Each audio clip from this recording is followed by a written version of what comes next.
Bonjour tout le monde. Alors aujourd'hui on va faire un zébré vanille de Madagascar et chocolat tonka. Donc pour cela déjà préparer deux saladiers différents parce qu'il va nous en falloir un pour la vanille et un pour le chocolat. Donc il va nous falloir 188 ml d'huile de tournesol ou ce que vous voulez. Donc de l'huile, ou alors vous pouvez prendre aussi de l'huile de noisette ou de l'huile de noix, etc. Enfin voilà, vous faites selon ce que vous avez et ce que vous préférez aussi. Donc 150 g de sucre, donc moi je prends du sucre rapadura comme ceci. Donc voilà, c'est très très bon, ça a un côté sucre roux, donc voilà, idéal pour les desserts, les yaourts, etc.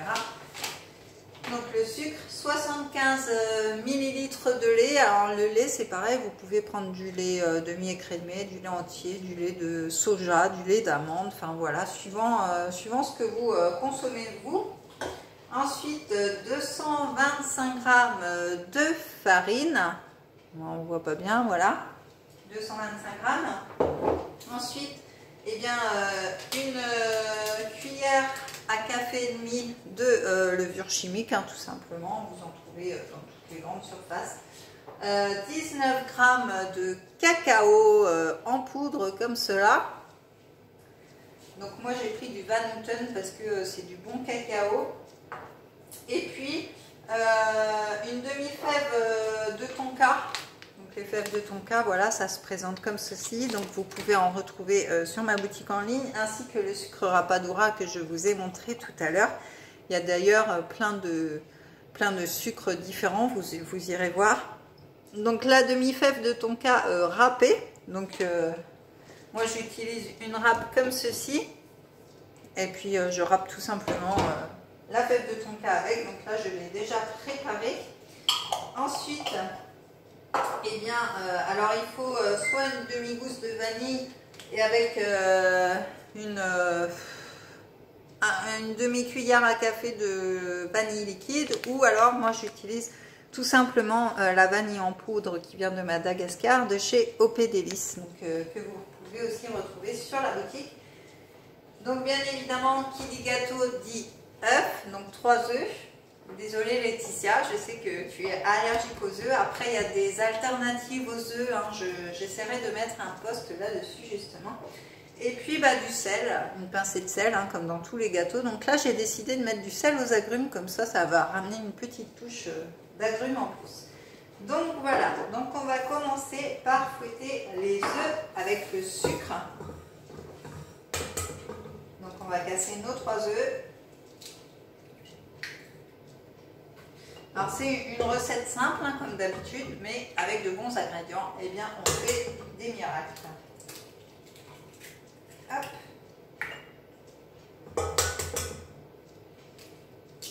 Donc voilà, 3 œufs. Alors comme d'habitude, évidemment, j'ai fait ma Pierre Richard. J'ai cassé une coquille dedans. Voilà, c'est tout moi, hein, forcément. Vous commencez à me connaître maintenant. Donc voilà, donc je vais me laver les mains parce que je déteste avoir les mains sales. Hop. Alors, donc, on va mélanger donc, les œufs avec le sucre. Donc je répète, 3 œufs et 150 g de sucre. Voilà. Et on va mélanger, alors petit clin d'œil à Roselyne. Voilà. On va mélanger ceci jusqu'à ce que ça blanchisse. Moi, je le mets dans mon robot tout simplement et il va blanchir le tout.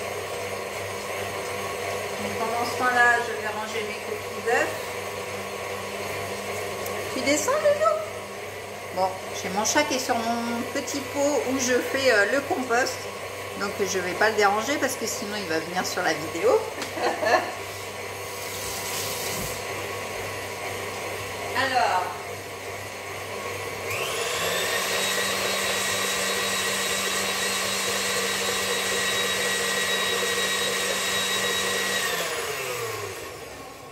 donc forcément le mélange ne va pas blanchir, c'est du sucre rapadura que j'ai mis, donc ça reste foncé, mais en tout cas, voilà, il faut que ce soit mousseux.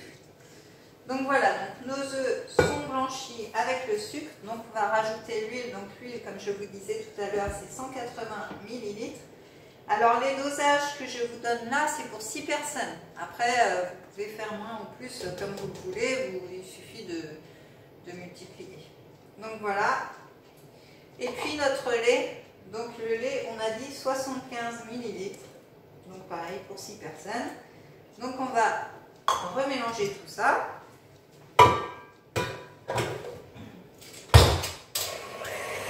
Voilà. Et pendant ce temps-là, on va mélanger la farine, la demi-cuillère, la cuillère et demie de café de levure,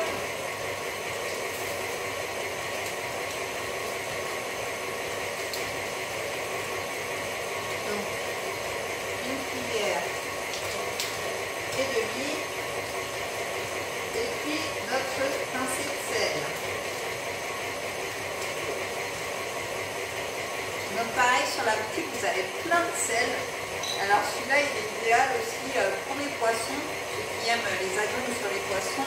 L'autre jour, j'ai fait une recette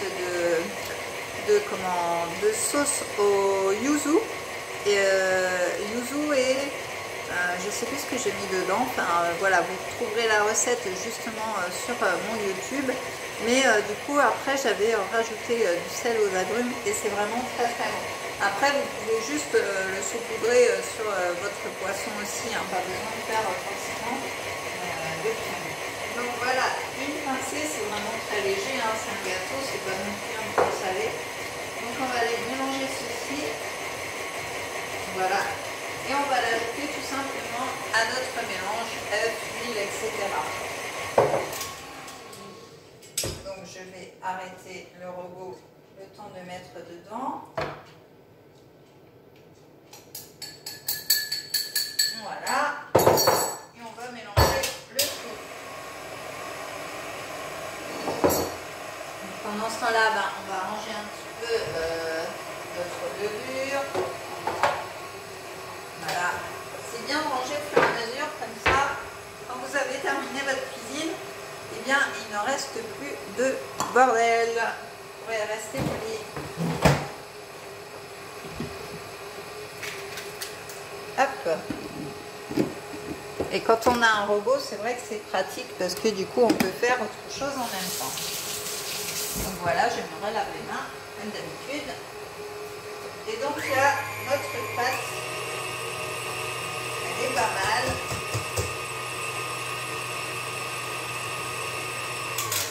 Donc voilà. Alors, je vais vous la montrer quand même. Donc voilà, il faut que ça fasse un ruban en fait, hein, comme ceci. Donc là, elle est vraiment très très bien. Donc je vais racler les bords comme d'habitude. Et le fond, parce que le robot, des fois, ne va pas jusqu'au fond. D'ailleurs, hier, j'ai fait des crêpes à la fête de Tonka et à la vanille. D'ailleurs, je vous les recommande, c'est délicieux. J'ai mis la recette sur mon groupe Facebook. Donc, vous pouvez aller la reprendre et c'était vraiment délicieux. Donc, voilà, on récupère le surplus quand même, pas de gâchis, comme d'habitude. Et là, on va venir racler le tout. La pâte est vraiment très très bien, elle se travaille très très bien. Ça sent bon déjà. Donc voilà, notre pâte, elle est comme ça. Donc là, forcément, comme c'est un gâteau marbré, qu'est-ce qu'on va faire? On va la diviser en deux, tout simplement. Donc approximativement, hein, vous n'êtes pas obligé de... Prenez pas une règle, une calculette, etc. Hein, ça ne sert à rien. Je rigole toute seule. Donc voilà, on a à peu près moite-moite, hein, on va dire. Donc là, ce qu'on va faire... Alors j'aime bien prendre un couteau pour racler mon petit cône là, comme ça. Je n'en mets pas partout. Alors forcément pas du côté des dents, hein, bien sûr. Hop, donc ça, voilà. Donc là, on va rajouter tout simplement, eh bien, notre vanille. Donc là, il suffit d'en mettre vraiment une petite cuillère à café parce que c'est une vanille qui vient vraiment de Madagascar. Donc c'est vraiment très très concentré. Donc on a vraiment les arômes qui viennent tout de suite. Donc on va rajouter notre cuillère, vous voyez, hein, comme cela, ça suffit. Hop, voilà, une cuillère vraiment de vanille qu'on va mélanger dans le premier mélange. Et ensuite, dans le deuxième mélange, on va rajouter le chocolat. Et oui, Valérie, quand on fait un zébré, il faut du chocolat. Donc on va rajouter nos 19 grammes de cacao et notre demi-fève de tonka, donc j'ai préalablement râpé tout à l'heure. Donc voilà, on va mélanger nos deux mélanges. Hop. Donc ça sent super bon en plus. On va faire un beau marbré, je pense.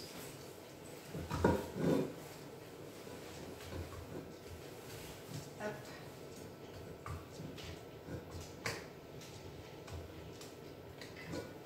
Voilà, donc le mélange à la vanille, qui est vraiment déjà super beau, super lisse, impeccable.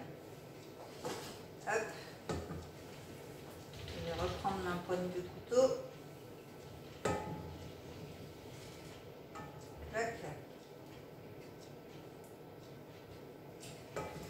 Voilà. Alors je vais changer de cuillère pour le mélange au chocolat quand même. Ça va être mieux. Et donc je vais venir mélanger mon chocolat et ma fève de tonka. Alors ensuite, il va falloir préchauffer votre four à 180 degrés. Moi je l'ai déjà fait parce que j'ai un four qui est tellement au top qu'il met bien un quart d'heure à chauffer. Donc on mélange bien notre chocolat et notre fève de tonka. Alors pour ceux qui ne connaissent pas, la fève de tonka c'est vraiment du pur cacao, donc c'est vraiment top. Vous avez l'impression d'être chez le chocolatier. Donc voilà, c'est vraiment bien chocolaté pour le coup, donc c'est top. Et donc préchauffez votre four, ça je vous l'ai dit, et beurrez et farinez votre moule. Donc moi je vais déjà au préalable le beurrer parce que j'ai pas besoin de le fariner vu que c'est un moule en silicone, mais vous pouvez prendre un moule normal et le beurrer et le fariner, et surtout petite astuce, le passer au frigo pour ne pas que ça colle au démoulage. Donc ensuite, eh bien, pour faire le marbrage, on va tout simplement prendre 2 cuillères de chocolat qu'on va disposer comme ça. Hop. Une cuillère de chocolat ici, une cuillère de chocolat ici. Ensuite, on va prendre une autre cuillère. On va faire pareil pour la vanille. En fait, le but, c'est de créer un zébrage, donc de vraiment alterner les deux couleurs. Alors, c'est long, mais c'est là que votre gâteau va vraiment être magnifique et avoir le but recherché. Hop, donc on continue, on alterne chocolat vanille. Tac. Alors après, un jour c'est réussi, un jour c'est moins bien, ça dépend. Un coup ça va être des belles zébrures, un coup ça va être... Mais voilà, vous faites comme vous pouvez. Hop. Voilà, donc je vais vous montrer ce que ça donne et je vais finir après tranquillement parce que sinon ça peut être très très long. Et du coup vous enfournerez ça quand ce sera fini pendant 30 minutes. Donc voilà, en fait vous alternez comme ça, c'est tout bête et tout simple. C'est un jeu d'enfants, d'ailleurs vous pouvez aussi faire participer vos enfants, ils seront très contents, les enfants adorent la pâtisserie. Donc voilà, sur ce, moi je vais vous laisser, je vais continuer mon montage, je vais l'enfourner ensuite. Donc pensez à vous abonner à ma chaîne, activer la petite cloche pour avoir les vidéos dès qu'elles arrivent. Et puis je vous invite à me suivre sur Facebook, sur Instagram. D'ailleurs je mets le lien de mon groupe dans les commentaires. Donc voilà, je vous souhaite une très bonne journée et je vous dis à très vite pour une prochaine vidéo. Ciao!